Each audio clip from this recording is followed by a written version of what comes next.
Voilà, donc l'exercice que nous allons conduire est un peu similaire à celui d'hier, même si son objet est différent. Une phase de diagnostic que je vais tenter de présenter et ensuite deux scénarios ou scénarii présentés par Johan à partir de ces éléments de diagnostic. Alors naturellement, le temps qui nous est imparti oblige à une forme de schématisation tout à fait considérable et il faudrait naturellement beaucoup plus de développement, de temps pour développer les choses. Enfin, j'espère que les éléments avancés seront suffisamment stimulants pour que ça enrichisse la réflexion de chacun. Donc, les éléments de diagnostic, on peut commencer par dire que l'action sociale dont nous parlons s'est structurée selon deux logiques.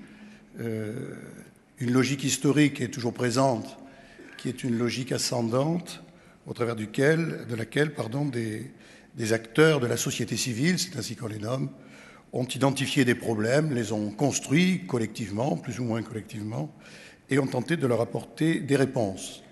Et puis, après la Seconde Guerre mondiale, logique descendante, le recours au financement public et le fait que tout cela s'encastre dans une logique de modernisation de l'action publique en général, tout cela a fait l'objet d'une structuration par l'État et les collectivités territoriales, l'État et ses services déconcentrés, les collectivités territoriales, par la loi, la réglementation, et que, au fond, progressivement, cette logique descendante s'est imposée pour structurer cette action sociale, la structurer, la financer, et naturellement, en retour des financements, attendre des opérateurs qu'ils se conforment à des polices administratives au sens fort du terme, c'est-à-dire des obligations en termes d'organisation, de professionnalisation, ce qu'on appelait avec la loi de 75 des normes techniques, qui n'ont fait que s'accroître, que se développer depuis.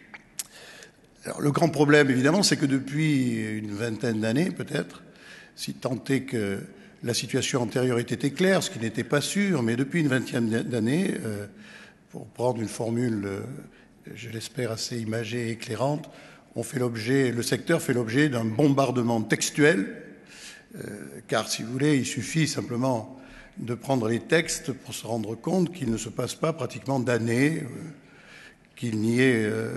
sans qu'il n'y ait de loi, de modification des réglementations, de transformation, etc., etc. Donc, que signifie tout cela? Comment se repérer dans ce dédale de réglementations diverses, de textes, d'obligations, en y ajoutant, je viens de l'indiquer, que ça bouge et que les choses, comme ça a été dit dans le film, bougent de façon segmentée, séquentielle. Les champs n'avancent pas de concert, mais il y a des évolutions sectorielles, sous-sectorielles, plus ou moins ponctuelles, et qu'il est très difficile de se faire une idée d'ensemble de tout cela pour porter un jugement, premier élément, et deuxièmement, pour tenter de se demander et de répondre à la question « Où cela nous conduit-il ?» Voilà la situation dans laquelle nous nous trouvons. Donc de là, ce que nous avons essayé de faire, c'est de faire un travail de réflexion, non pas pour indiquer ce qu'il faut en penser, mais pour pointer ce que j'appellerais des aspects critiques, des enjeux, d'où les scénarios qui vous seront proposés tout à l'heure. Alors pour ce qui est de ces enjeux, évidemment, le premier domaine qui influe très directement sur les activités dénommées actions sociales, c'est cet enjeu massif de l'organisation même de la puissance publique, puisque c'est au travers des opérateurs publics, l'État, les services déconcentrés, les collectivités territoriales, que l'action sociale vit, puisque c'est là que s'exercent les réglementations, que se distribuent les ressources, que s'évaluent les résultats, etc., etc. Donc on est dépendant de ce niveau-là. Alors, le Conseil de prospective, on doit vous l'avouer, est assez perplexe sur ce terrain, puisque nous attaquons un acte 3 de la décentralisation dont on ne sait pas, à part quelques éléments, quelques bribes, vraiment ce qu'il va en sortir. Sans vouloir de faire de peine à personne, je dirais que le sentiment, si vous voulez, c'est que tout cela à évoluer sans que s'élabore progressivement une doctrine assez claire de ce que c'est que l'État. Qu'est-ce que l'État dans les territoires? Qu'est-ce qu'une collectivité territoriale? Comment peut-on distinguer l'un de l'autre du point de vue soit de la nature de l'institution, soit de ses fonctions?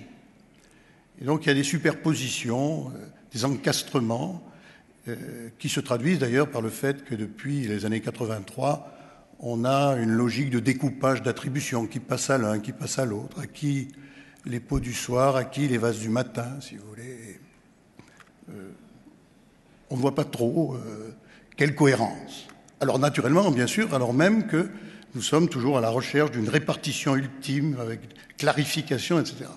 Le mot d'ordre, c'est clarification, et je crois qu'on serait d'accord pour dire que c'est de moins en moins clair. Bon. Alors, on a considéré, au fond, qu'on ne pouvait pas dire grand-chose sur ce chantier-là, qu'on ne pouvait pas en attendre des résultats qui nous clarifient vraiment le paysage, et donc, en quelque sorte, qu'il faudrait continuer à s'adapter, peut-être en demandant, au fond, que ce soit mieux coordonné, parce que c'est le dernier mot sur ce point, l'action sociale peut être considérée quand même largement comme une victime de ces évolutions dont la raison d'être ne se situe pas dans une réflexion sur l'action sociale. Ce sont des considérations qui lui sont extérieures, qui aboutissent à ce qu'on confie ceci ou cela aux uns ou aux autres. Donc voilà. Neutralisons, c'est notre proposition, cette question, en se disant qu'il faut s'y adapter au mieux, sans que tout cela apparaisse comme un paysage véritablement clair dans lequel on puisse se situer. Alors, ayant dit cela, nous avons identifié, à partir de là, 3 enjeux qui nous semblent un peu fondamentaux et qui devraient, on va le faire dans les scénarios, mais naturellement, ils ont pour but d'inciter tous les uns et les autres à la réflexion.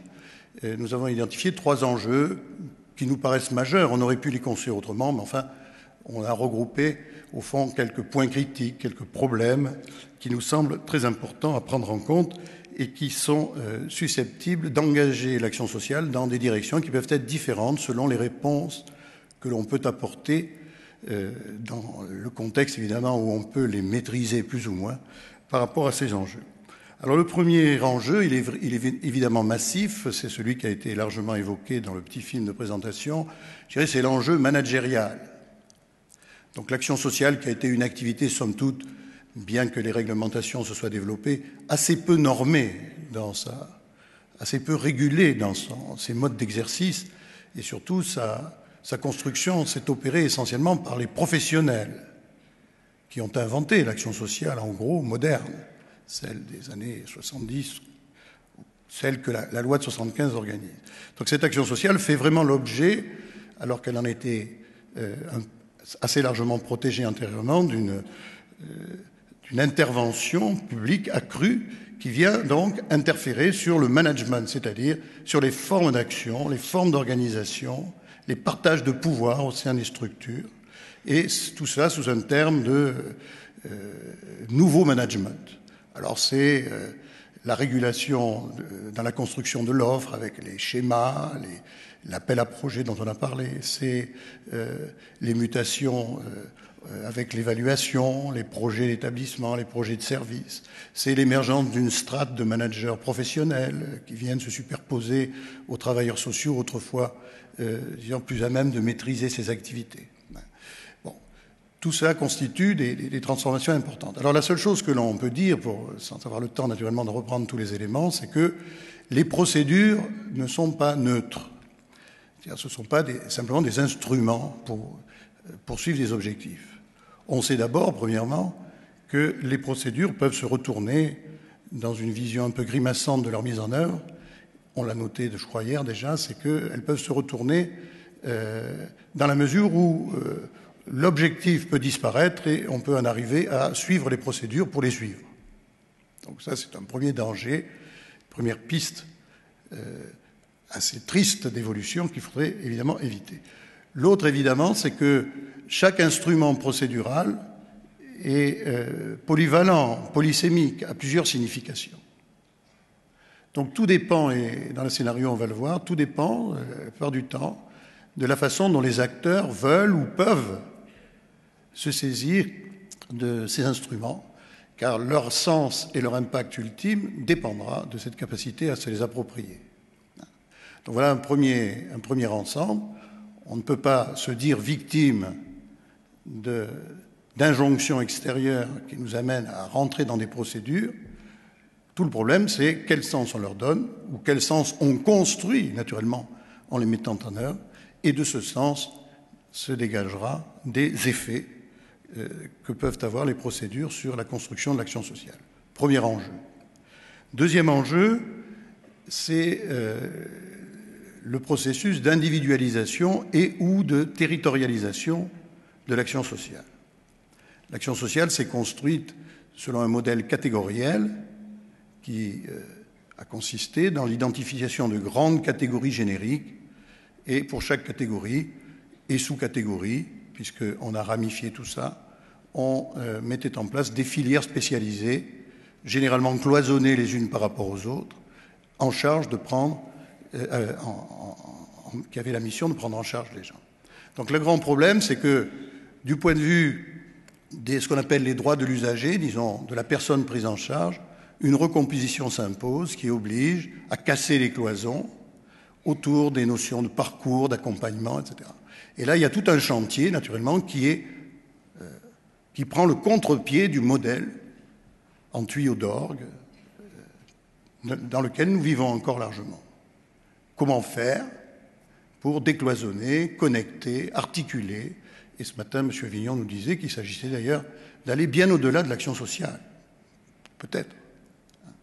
Voilà. Deuxièmement, le territoire, qui est une autre façon de dire en réalité la même chose. Plutôt que d'avoir des activités qui se projettent sur des espaces administrés, la notion de territoire vise à nommer une sorte de substance qui déterminerait l'action. Il y aurait des réalités à prendre en compte qui seraient spécifiques à certains espaces. Alors évidemment, ça peut être le territoire en mode mineur, qui consiste à connecter les structures organisées actuelles,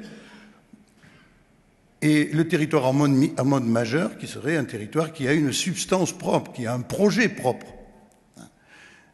Tout ça est en recherche, c'est un enjeu très important. Comment faire pour passer d'un système vertical sectoriel à un système transversal, territorial, réticulaire, logique de réseau, la logique des clusters. Troisième enjeu, et j'en terminerai là, qui suit le précédent d'ailleurs très directement, c'est repenser l'articulation entre égalité et diversité. Bien sûr, l'action sociale a toujours été particulariste, je ne vais pas m'étendre là-dessus, mais la logique, comme celle de l'administration publique en général, était une logique de répartition égalitaire de structures dans des circonscriptions, donc, selon le principe que par des éléments quantitatifs, par une quantité de population entrant dans telle catégorie, il y a tant d'établissements, tant de places nécessaires. Et ça continue à fonctionner comme ça. Le problème, c'est comment, si on met en avant les territoires, les individus, comment passer à des logiques qui doivent recomposer le principe d'égalité avec la nécessaire différenciation. Accepter qu'il puisse se faire une chose ici et pas forcément partout ailleurs de la même façon, etc. Accepter qu'on puisse dans certaines zones être mieux pris en charge pour des raisons diverses et moins bien ailleurs.